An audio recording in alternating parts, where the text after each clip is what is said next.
شهم برحمة والمغفرة وأن الله يغفر لهم ويرحمهم ويعلي درجاتهم في الجنة وينفعنا بأسرار وأنوارهم وعلومهم ويقيد علينا من بركاتهم ونفحاتهم في الدين والدنيا والآخرة ونختم لنا ولكم بالحسنى في خير ولطف وعافية وإلى حضرة النبي محمد صلى الله عليه وسلم. الفاتحة.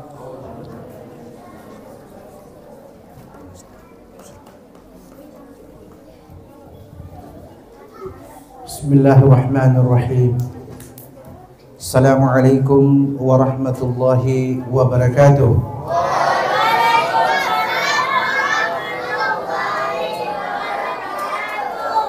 Alhamdulillah, nahmaduhu wa nasta'inuhu wa nastaghfiruh wa na'udzu billahi min shururi anfusina wa min sayyiati a'malina. May yahdihillahu fala mudilla lahu wa may yudlil fala hadiya lahu. Ashhadu an la ilaha illallah wahdahu la syarika lah wa ashhadu anna Muhammadan abduhu wa rasuluhu wa la nabiyya ba'dah. Allahumma salli wa sallim wa karrim wa 'azzim ala sayyidina Muhammadin sallallahu alaihi wasallam. Salatan taghfir biha dhunub wa tuslih biha al-ghulub wa tantaliqu biha al-usub wa talinu biha su'ub wa ala alihi wa sahbihi wa man ilaihi al-mansub. Rabbi zidni ilman nafi'an warzuqni fahman wasi'an. Rabbi syrah li sadri wa yassir li amri wahlul 'uqdatam min lisani yafqahu qawli. Rabbi saddid lisani wahdi qalbi bihaqqi sayyidina Muhammadin sallallahu alaihi wasallam. Allahumma arzuqna fahman nabiyyin wa hifdzal mursalin wa ilhamal malaikatil muqarrabin. Allahumma akrimna bittaqwa. Allahumma jammilna bil afiyah. Allahumma sallimna wa sallim ala ummati Muhammadin sallallahu alaihi wasallam. Dusturakum ya ala darbi ala al-batin wa ya ala an-nawba binuri wa bijahi wa bibarakatil awliya wa syuhada wa salihin. Amma ba'd. Yang saya hormati para asatidah, imam, para tokoh-tokoh agama, ustadzah-ustadzah, para santri-santri jamaah, saya ingin satu demi satu menyapa Bapak Ibu. Namun apa daya, tak kuasa menghafal nama-nama Bapak Ibu sekalian. Tapi saya yakin itu tidak menjadi masalah selama hati kita berhubungan sebagai ikhwanul muslimin. Yang saya kenal ini hanya beberapa orang, tapi kalau saya sebut tidak adil rasanya. Jadi yang paling indah kaum muslimin dan muslimat jamaah Maulid Nabi Muhammad sallallahu alaihi wasallam yang dimuliakan dan yang dirahmati Allah. Tadi maghrib sudah ada pembacaan tahlilan ya untuk ibunda tercinta dari Bapak Haji Jabar Tibo almarhumah yang telah berpulang ke rahmatullah 11 tahun yang lalu. Semoga Allah merahmati beliau. Semoga Allah luaskan kuburannya. Allah jadikan seindah-indah tempat kembalinya dalam ridha dan keridhaan Allah Subhanahu wa taala. Dan semoga kita semua yang hadir dengan berkah Maulid, dengan berkah Nabi kita Muhammad sallallahu alaihi wasallam, kita mendapatkan syafaatnya di yaumil qiyamah nanti. Amin. Jadi malam hari ini saya rasa sudah tidak ada kegiatan lagi Pak. Sudah habis. Berarti saya bebas menentukan jam kapan saya berakhir. Bisa selesai ini saya berhenti. Bisa sampai sudah tidak ada orang. Tapi insya Allah terang aman-aman. Artinya saya masih ada, Bapak Ibu masih suka. Saya sudah berhenti. Adik-adik. Di belakang kalian ada telur. Cukup. Siapa yang ada suaranya, saya jamin tidak dapat telur. Satu kali saya dengar adik punya suara, saya catat dan saya sebut nanti sama Ustadz. Ustadz tulis. Saya tidak tahu namanya, tulis dia ini. Tulis dia ini. Dan itu akan dibuktikan setelah selesai ceramah. Beruntung mereka yang diam dapat 2 telur. Karena yang punya sudah bicara terpaksa diambil dikasih kepada yang tidak bicara. Saya hitung 1 sampai 3. Tidak ada suara, tidak baku korek, and tidak baku bisik. Mulai 1, 2, 3. Tolong perhatikan. Bapak Ibu jamaah yang dimuliakan, yang dirahmati Allah. Saya berbicara dua hal yang bertolak belakang malam hari ini. Masing-masing insya Allah tidak lebih 10 menit. Ya. Pertama, kelahiran, maulid. Yang ketiga, kematian.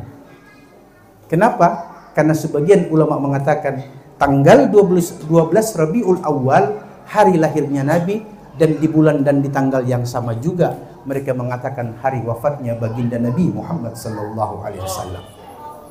Bisa dipahami? Jadi ketika dikaitkan dengan peringatan haul 11 tahun dari ibunda almarhumah Hajjah ya Subhanur.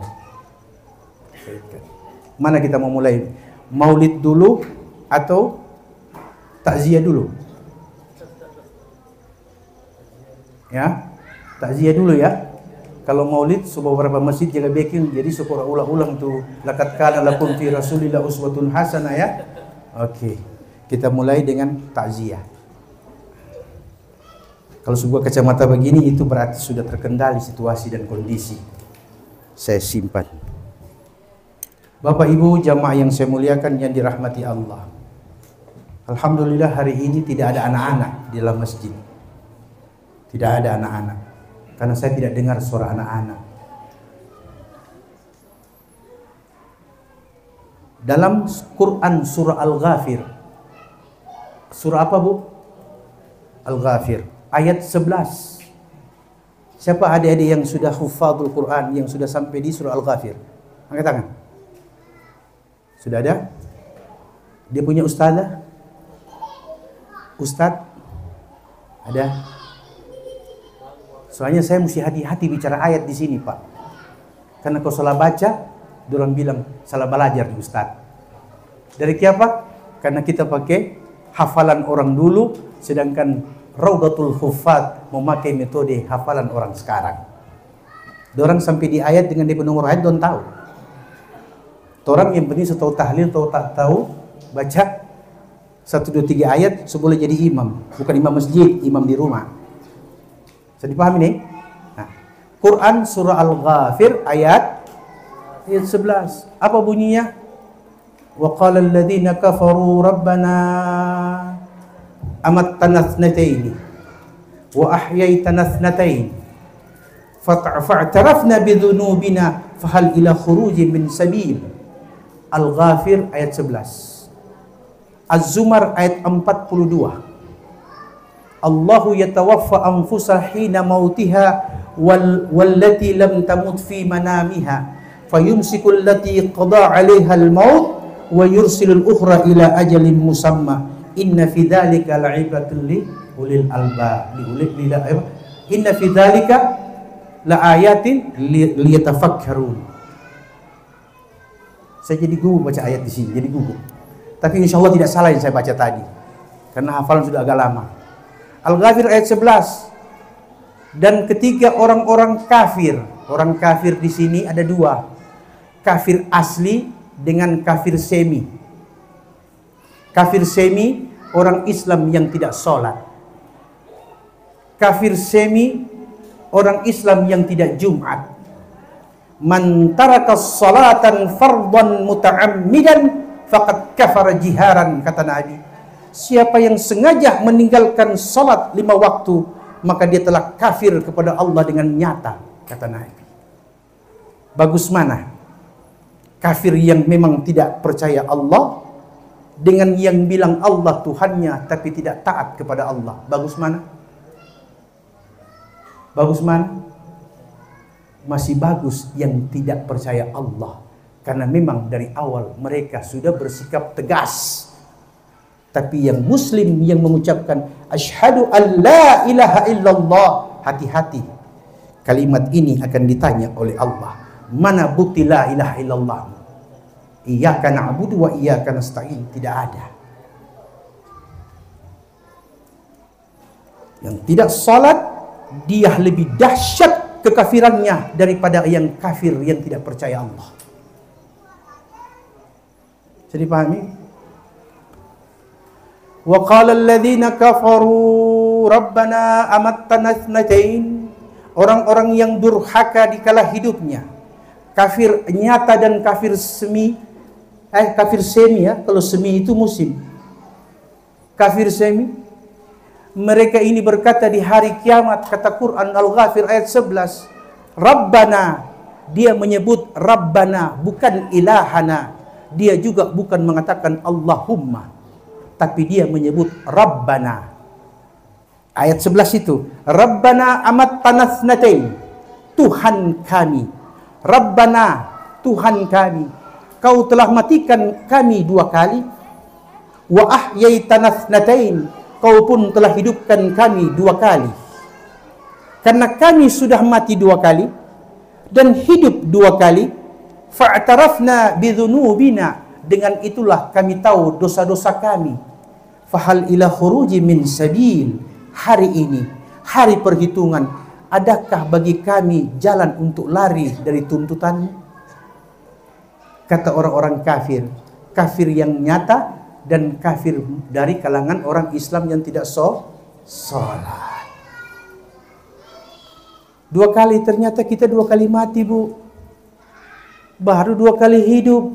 Itu kata ulama tafsir. Mari kita lihat. Waktu kita belum ada di rahim ibu, kita ada di mana? Kita ada di alam ketiadaan. Ketika kita sudah hidup dan sudah meninggal, kita masih disebut juga orang? Tidak, kita sudah tidak ada. Berarti yang dimaksud kematian adalah ketiadaan. Sudah pernah mati kita semua? Pernah, ketika kita belum lahir ke bumi. Quran surah Al-Insan ayat 1. Hal ata 'alal insan hinun minad dahri lam yakun syai'an madhkura. Apakah tidak pernah datang kepada manusia suatu saat ketika itu ia tidak dapat disebut apa-apa?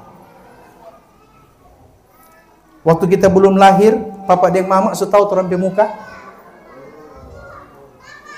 Waktu orang masih di perut, kira-kira papa dan mama setahu orang mau ikut papa atau mau ikut mama model? Belum. Satu-satunya harapan itu pun belum jelas adalah USG. Oh, laki-laki ini. Oh, ini perempuan. Yang satu ini, Dok, nggak jelas. Kenapa demikian? Karena Allah menyimpan rahasia dalam rahim. Ada rahasia dalam rahim. Apa itu rahim? Surga kecil. Supaya orang berpikir bahwa surga yang asli setelah engkau mati yang kedua kali. Kan sudah mati pertama tuh dulu, barulah masuk di rahim. Mana buktinya kalau rahim itu surga? Mari kita lihat. Ada tidak anak-anak menangis tertawa? Anak-anak lahir ketawa. Waktu dia lahir, ada? Biasanya anak-anak kalau jangan ketawa. Semua hilang tuh telur. Tutup begini tuh. Tidak ada suara. Saya hafal tuh muka-muka anak-anak yang ada. Catat ya Pak. Ada anak-anak lahir menangis, pada umumnya menangis. Waktu dia menangis, ibunya dekap dengan masih ada tali pusarnya melekat di plasenta. Dipotong oleh bidan, dipotong oleh dokter, si bayi direkap oleh ibunya. Kenapa? Karena tangisan yang pertama keluar dari mulut si bayi. Adakah sewaktu 9 bulan ibu-ibu dengar si bayi menangis di perut? Tidak. Adakah ibu-ibu merasakan bahwa si bayi aman dalam perut ibu?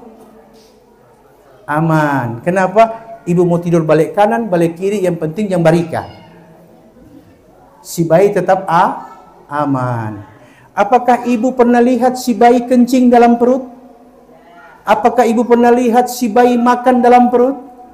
Apakah ibu pernah lihat si bayi buang hajat dalam perut? Dan apakah ibu pernah melihat bahwa si bayi ketika haus dia menangis di tengah malam? Semua keluhan yang ada di dunia tidak pernah dialami oleh si bayi dalam rahim. Demikian di surga kata Nabi. Tidak ada kotoran, tidak ada najis, semuanya thayyiban mubarakan. Makanya si bayi 9 bulan walaupun hanya ukuran kecil, tapi dia terjamin segala-galanya. Bernafas tinggal bernafas, tidak perlu ibu kasih masuk selang impus ke dalam. Betul? Mau makan, tahu-tahu sudah kenyang. Kenapa? Karena si bayi bukan makan dengan mulutnya, tapi dia makan dengan tali uterus yang penyambung antara plasenta dan pusarnya. Minum pun demikian, bernafas pun demikian. Allah jadikan pernafasan, makanan dan keluarnya jadi satu. Namanya tali plasenta. Allah jamin si bayi 9 bulan 10 hari. Bahkan ada yang 12 bulan baru lahir. Dan ada yang tidak mau keluar, kurang potong, sesar. Betul? Apakah ibu pernah mendengar ketika hamil si bayi komplain bahwa saya kekurangan gizi, saya dehidrasi? 9 bulan lebih ibu tidak pernah mendengar si bayi komplain. Tapi hati-hati ketika dia sudah lahir. Dia menangis karena nikmat surga dunia telah dia tinggalkan. Sekurang-kurangnya ketika dia lahir, saat itulah dia haus, dia harus menangis. Dia kencing, dia harus menangis. Dia kaget, dia harus menangis. Minimal kata Allah, hidupmu di dunia sekalipun tangisan itulah usaha. Baru kau diperhatikan. Karena si bayi tidak bisa cari nafkah, dia hanya tahu minta. Minta itulah Allah tanamkan sifat ar-rahim dalam rahimnya seorang ibu. Dan ketika si anak keluar dari rahim, Allah berikan sifat rahmah di hati ibu. Sehingga si ibu tahu kalau bayinya lapar, dan ibu tahu merasakan kalau bayinya sedih. Bukan tetangga. Bisa dipaham? Nah, ketika si bayi menangis, tandanya dia apa? Dia haus. Ketika si bayi ini menangis kemudian disertai dengan menggosok-gosok kakinya sambil menangis, kata dokter spesialis anak, itu bayi sedang sakit perut. Itulah bahasa bayi. Perhatikan tuh bayi kalau menangis, kalau dia gosok-gosok ini kaki, baca kipuru dia. Tapi kalau dia papa yang menangis setengah malam dong, gosok-gosok kaki, bilang sugoros. Tidak usah menangis. Bisa dipaham, Bu? Nah, kata Quran Al-Ghafir ayat 11. Orang-orang durhaka berkata, kami telah engkau matikan 2 kali. Dikala sebelum kami masuk ke dalam rahim untuk dipersiapkan menuju dunia, sudah 1 kali mati. Jadi Anda, saya yang hidup, sudah pernah mengalami kematian 1 kali. Dan sekarang kita sudah menjalani kehidupan 1 kali lagi, yaitu kehidupan dunia. Berarti ketika seseorang menemui kematian, dia telah menemui janji Allah, yaitu mati yang 2 kali dan tunggu hari yaumal qiyamah, hari berbangkit, yaumal ba'thi. Itulah kehidupan khalidina fiha abada, kekal dan tidak ada akhirnya. Ingat, Bu, surga ada awal, tidak ada akhir. Neraka jahanam ada awal, tidak ada akhir. Neraka dunia ada awal, ada akhir. Surga dunia ada awal, ada akhir. Pilih yang mana kita mau puaskan. Menghabiskan surga di dunia, yakinlah seindah-indahnya surga yang ada di dunia pasti ada awal dan ada akhir. Sebagaimana rahim seorang ibu 9 bulan ada awal, ada akhir. Selama-lamanya kita tiada di alam ketiadaan yang kedua kali, itu alam barzakh namanya. Ada awal, ada akhir. Awalnya adalah yaumal ba'thi, hari berbangkit. Itulah akhir alam barzakh. Kemudian di dalam ayat yang lain, saya lupa nama surah dan ayatnya, tapi saya ingat ayatnya. Apa itu? Ketika manusia akan dibangkitkan di yaumil mahsyar, Quran mengatakan yauma tubaddalul ardu ghairal ardi was samawat wa barazu lillahil wahidil qahhar. Hari itu bumi dan langit yang telah kami hancurkan karena peristiwa kiamat, kami ganti dengan langit dan bumi yang baru. Dan ciptaan itu semua akan menuju kepada Allah, Tuhan yang Maha Esa lagi Maha Perkasa. Al-Wahid Al-Qahhar. Aku Maha Esa. Dulu nguni bilang yang ada kita kan, nguni persekutukan kita kan, nguni bilang la ilaha illallah tapi dunia di hatimu ya. Kalau kau menyebut iyyaka na'budu wa iyyaka nasta'in, tapi waktu kau sujud, kunci motormu kau ingat, kunci rumahmu pun kau ingat dikala sujud. Di mana aku kalau engkau sujud?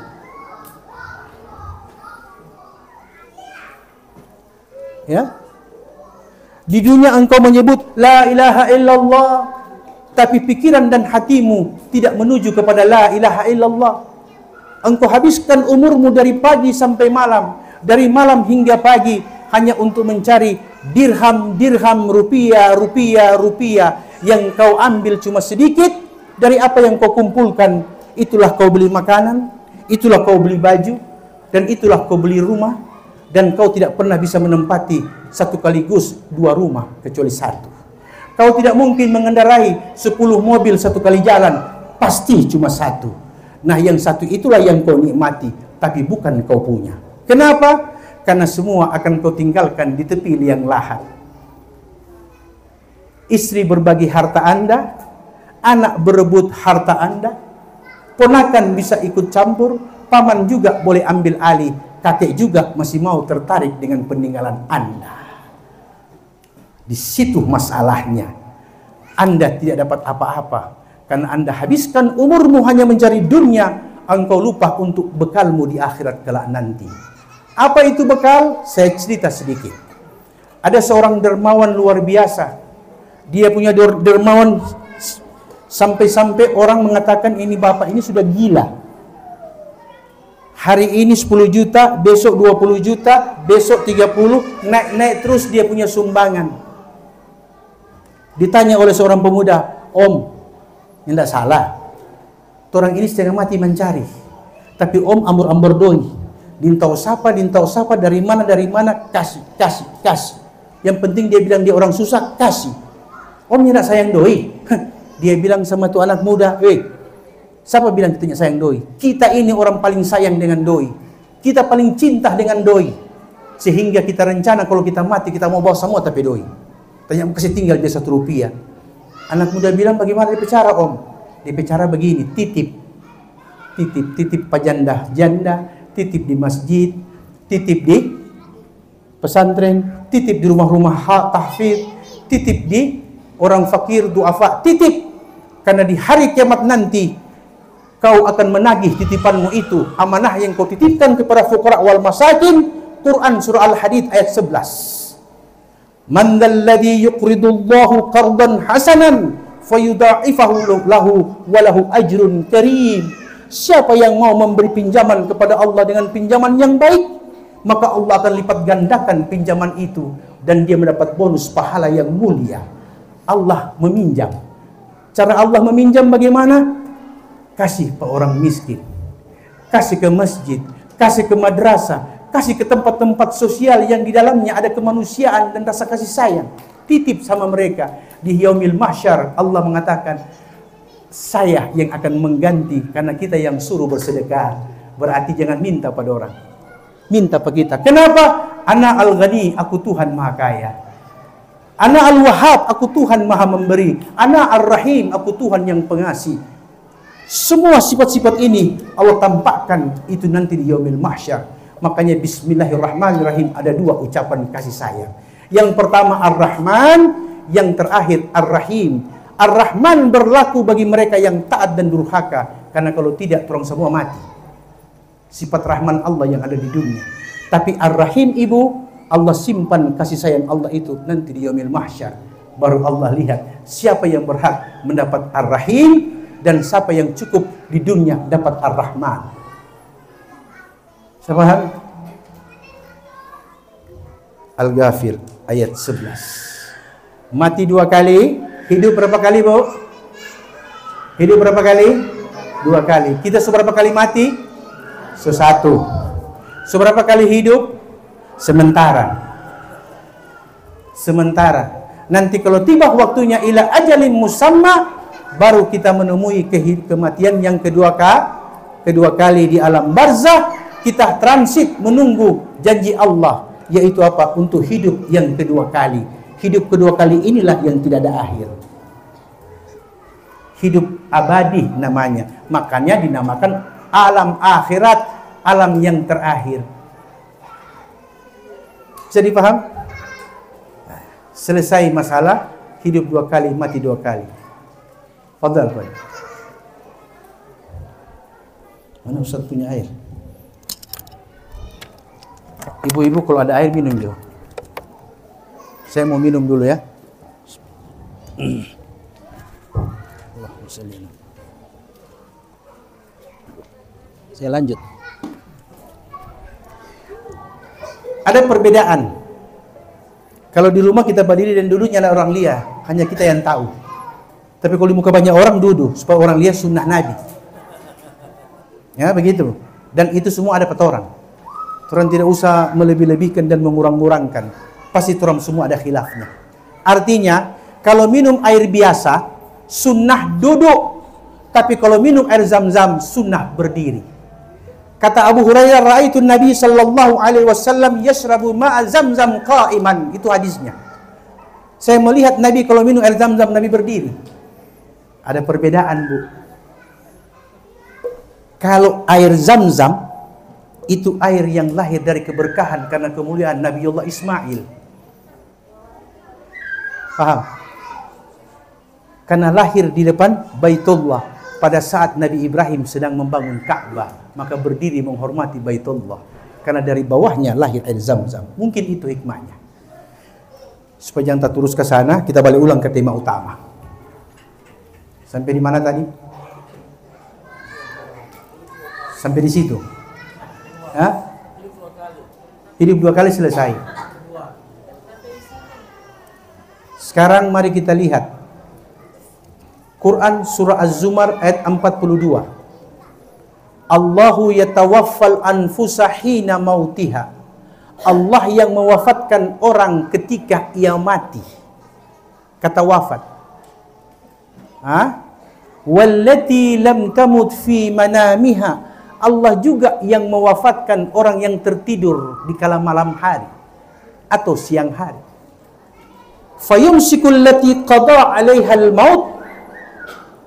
Ya, yang belum datang ketetapan mati, Allah kembalikan ruhnya di kala bangun. Ya, fayumsikul lati qada 'alaiha al-maut. Tapi kalau sudah datang ajalnya, kami tidak kembalikan ruhnya ke jasadnya. Tapi yang belum datang, Allah tahan sesaat, dikala dia bangun, baru Allah lepaskan ruhnya kembali. Az-Zumar ayat 42. Mari kita lihat penjelasan ulama tafsir tentang arti surah Az-Zumar ayat 42. Waktu ibu tertidur, ada tidak ibu-ibu pernah mimpi? Ada tidak? Pernah ibu-ibu mimpi, Bu, tidur? Saya tanya, Pak, Bapak pernah mimpi jahat waktu tidur? Pernah. Bapak juga pernah mimpi indah di waktu tidur? Pernah. Kalau mimpi buruk, ibu-ibu bagaimana kondisinya waktu tidur? Ibu-ibu begini. Pak itu di sabar ada serap sedap. Satu ranjang, satu atap, satu kamar, berbeda keadaannya. Yang satu mimpi aman-aman saja, yang satu tersiksa dengan mimpinya. Sehingga dia mau berusaha dengan ayatul kursi keluar dari mimpi. Dia baca, dia dapat lihat setan ada kejar-kejar dia. Dia baca ayatul kursi, Allahu la ilaha illa huwal hayyul qayyum, karena dia pernah dengar ada ceramah ayatul kursi mengusir setan. Tapi alhamdulillah itu setan tidak lari, lebih dia dusu itu ibu tadi. Pertanyaannya, kenapa ayatul kursi tidak mempan? Setan bilang, sesama setan dilarang membaca ayatul kursi. Karena waktu kita ada bangun, ini ayat tidak pernah kita amalkan. Di waktu kita ada bangun, kita lupa dengan yang punya ayat. Jadi ketika orang perlu, baru orang baca. Setan bilang tidak mempan. Kenapa tidak mempan? Nanti perlu baru kena ingat ayatul kursi.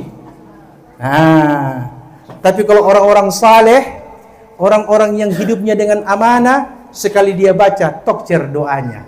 Itu kita sebut aulia atau wali min auliaillah. Bisa dipaham, Bu? Tidur. Mimpi jahat. Nabi ajarkan. Kalau mimpi jahat begitu, waktu terkaget, menghadap ke arah kiri, kemudian meludah kecil. Meludah itu bukan meludah sama dengan orang buang ludah, cuma syarat. Tapi jangan menghadap Pak Tua. Pak Tua pakai itu, dia bilang dia pengen ludah-ludah malang-malang begini. Ya. Sambil membaca doa Allahumma inni a'udzubika min syarril hilm. Artinya ya Allah, aku berlindung kepada Engkau dari buruknya mimpi. Kemudian putar bantalnya dan putar arah tidurnya menghadap kiblat. Itu ajaran Nabi. Ibu-ibu tahu enggak doa bangun, doa mau tidur? Coba baca. Adik-adik diam. Tetap berlaku telur ini keluar. Ibu-ibu, saya tanya, kalau mau tidur apa doanya? Bismikallahumma ahya wa amutu wa ilaihin nusyur. Kalau bangun tidur ibu baca apa? Apa? Ibu baca bangun tidur? Alhamdulillah alladzi ahyana ba'da ma amatana wa ilaihin nusyur. Pertama, kita lihat dulu doa tadi. Bismikallahumma ahya. Dengan namamu ya Allah aku hidup. Wa amut, dengan namamu pula aku mati. Wa ilaikan nusyur. Hidupku dan matiku kepada Engkau pula kami semua akan dikumpulkan di yaumil mahsyar. Betul tidak?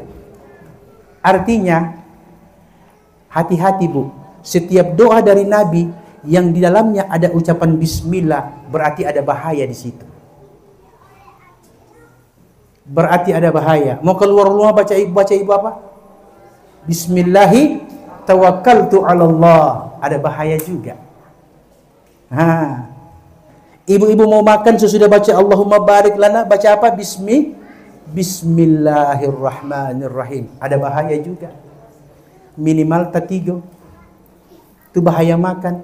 Atau masohnya bagus, tak kancing di tengah. Terpaksa solusinya beli broklas. Supaya gampang dia keluar. Ada lagi masuk lancar, keluar lancar. Diare namanya. Ada bahaya tidak? Ibu-ibu keluar rumah, ada bahaya tidak di luar? Ada. Ibu-ibu mau tidur, ada bahaya tidak? Bismikallahumma ahya. Ada. Mimpi buruk sampai ketindisan hingga paginya tidak bangun kembali kepada Allah Subhanahu wa taala. DP nama ketindisan. Sepaham? Coba lagi, apa yang ada bismillah? Semua yang ada bismillah ketika kita diajarkan Nabi dalam bentuk doa, hati-hati, di situ ada bahaya. Itu sebabnya ketika kita masuk kamar mandi, kaki kiri apa kaki kanan dulu Bu? Kiri. Keluar kanan apa kiri? Waktu kiri masuk ke dalam, apa kita baca? Allahumma inni a'udzu bika minal khubuthi wal khaba'ith. Kalau itu tidak dibaca, jangan heran banyak orang jatuh di kamar mandi susah sembuhnya. Banyak orang dapat stroke ketika jatuh di kamar mandi. Dan itu tidak harus orang tua, yang muda juga ada yang jatuh. Karena syaitan itu campur tangan dalam urusan tempatnya. Maka Allah ajarkan melalui nabinya, ucapkan, ya Allah, aku berlindung kepada Engkau dari al-khubus wal khaba'ith, yang nyata ataupun yang tidak nyata, dari kejahatan syaitan, baik itu najis ataupun yang syubhat. Kami berlindung kepada Engkau.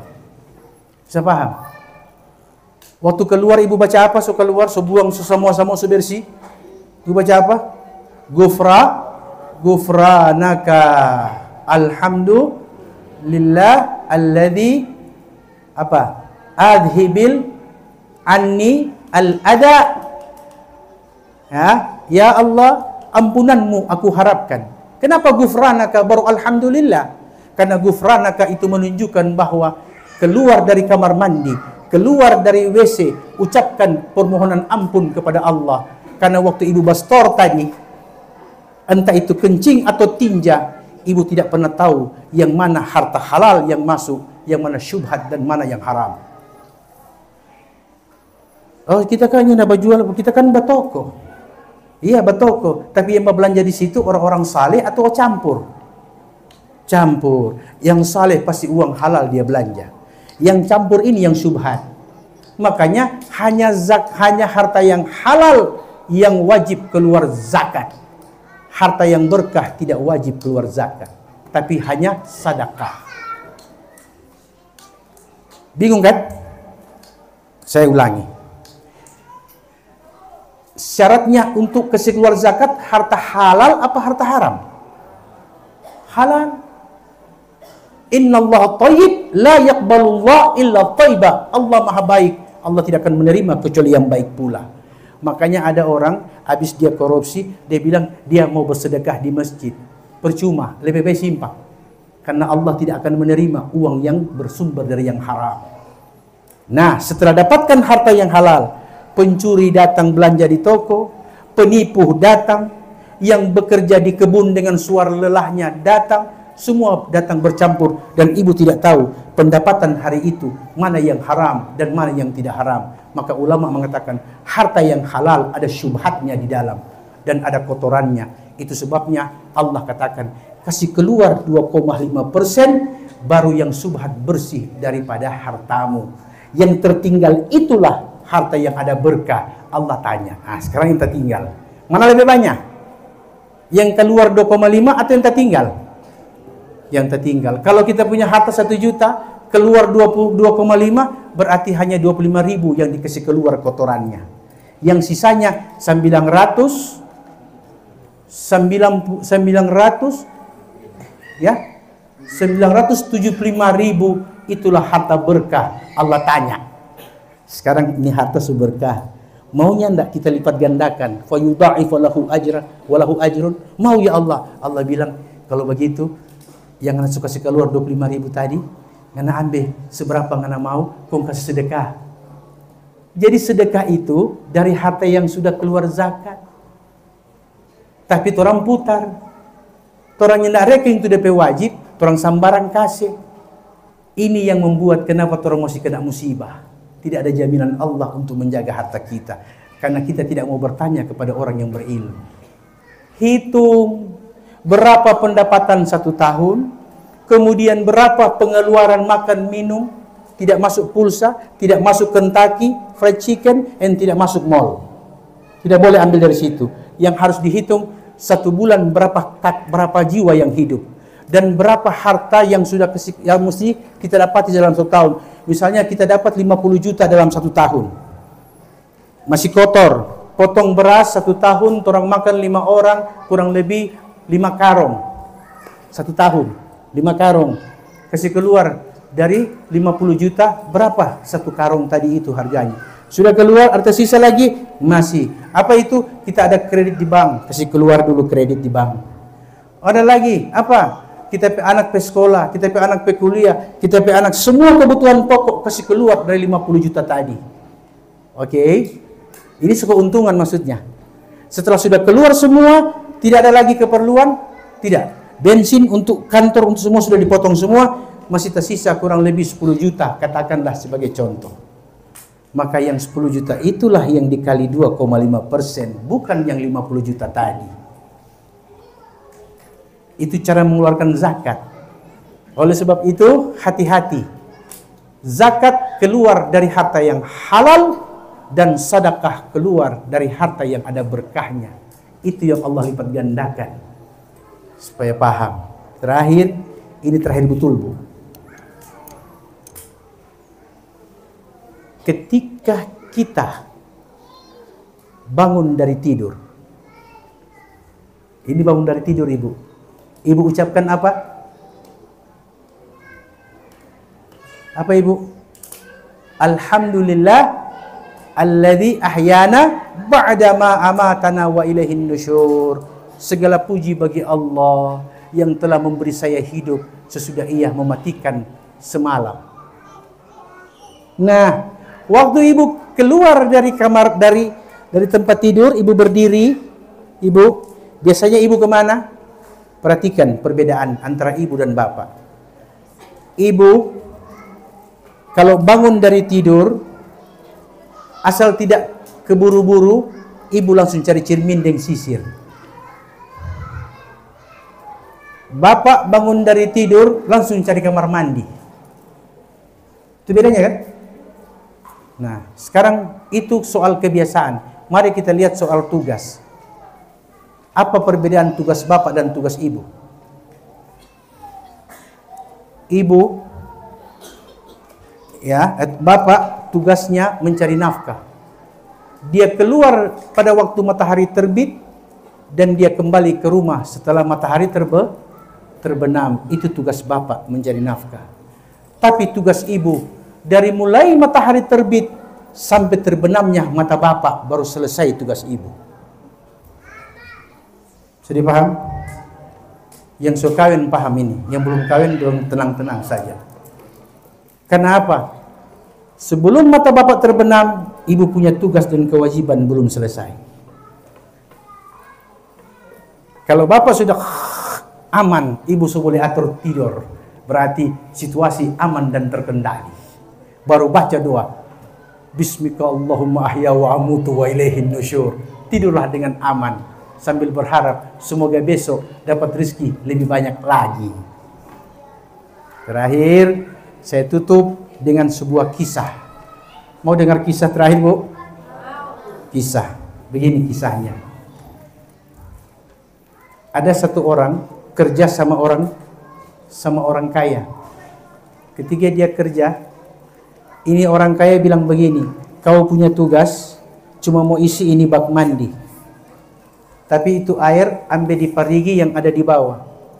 Napa gentong? Gentong 2. Gantung di ujung kayu, tugasmu pikul gentong ini.